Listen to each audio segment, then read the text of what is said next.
semuanya, perkenalkan aku Astisi Shaina dari Prodi Ilmu Komunikasi Universitas Teknologi Sumbawa.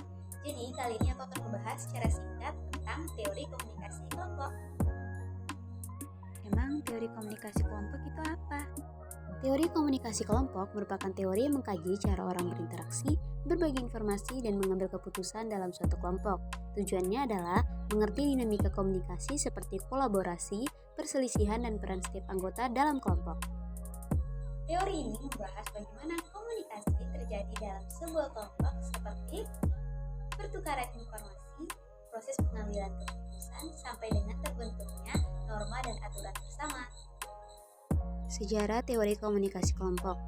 Awal abad ke-20, ilmuwan sosial mulai menaruh perhatian pada dinamis atau dinamika kelompok kecil. Bagaimana interaksi 3 orang atau lebih memengaruhi individu. Perang Dunia Kedua menjadi titik balik Kurt Lewin yang sering disebut Bapak Psikologi Sosial mempelajari cara kelompok angkatan militer berfungsi, memetakan pengambilan keputusan dan perubahan perilaku. Memasuki 1950 sampai dengan 1970-an, fokus bergeser ke ilmu komunikasi. Peneliti tidak hanya melihat apa yang orang lakukan, tetapi bagaimana pesan disampaikan dan dapat dipahami dalam kelompok. Sejak 1990-an hingga sekarang, perhatian berkembang ke komunikasi virtual, tim global, dan dinamika dalam platform online seperti Zoom, WhatsApp, dan Slack. Tokoh-tokoh teori komunikasi kelompok. Yang pertama ada Bruce Tuckman. Ia dikenal dengan teorinya tentang tahapan perkembangan kelompok, yaitu forming, storming, norming, performing, dan engineering. Teori ini menjelaskan bagaimana sebuah kelompok berkembang dari awal pembentukan hingga mencapai kinerja yang efektif. Yang kedua ada Kurt Lewin yang dikenal sebagai Bapak Dinamika Kelompok. Lewin memperkenalkan konsep grup dinamik dan model perubahan 3 tahap, unfreezing, changing, dan refreezing. Ia menekankan bahwa interaksi sosial sangat memengaruhi perubahan perilaku dalam kelompok. Komponen-komponen dalam teori komunikasi kelompok. Yang pertama adalah anggota, orang-orang dalam kelompok. Yang kedua adalah tujuan, sasaran yang ingin dicapai bersama. Yang ketiga adalah interaksi, proses saling bertukar pesan. Yang keempat adalah norma, aturan, atau kebiasaan dalam kelompok.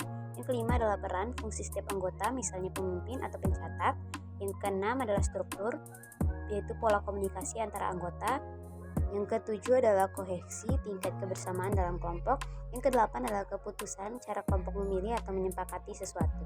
Di sini saya mengambil contoh kasus dari kerja kelompok untuk membuat poster tentang lingkungan.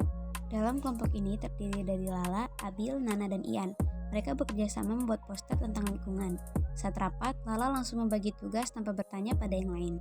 Abil hanya setuju saja, Nana ingin memberi ide tapi terus dipotong oleh Lala.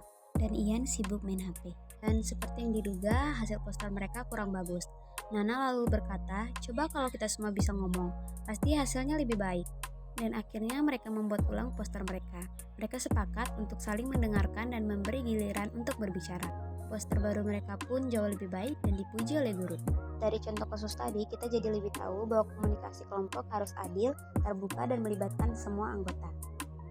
Teori komunikasi kelompok bekerja dengan memahami bagaimana pesan dikirim, diterima, dan direspon dalam suatu kelompok.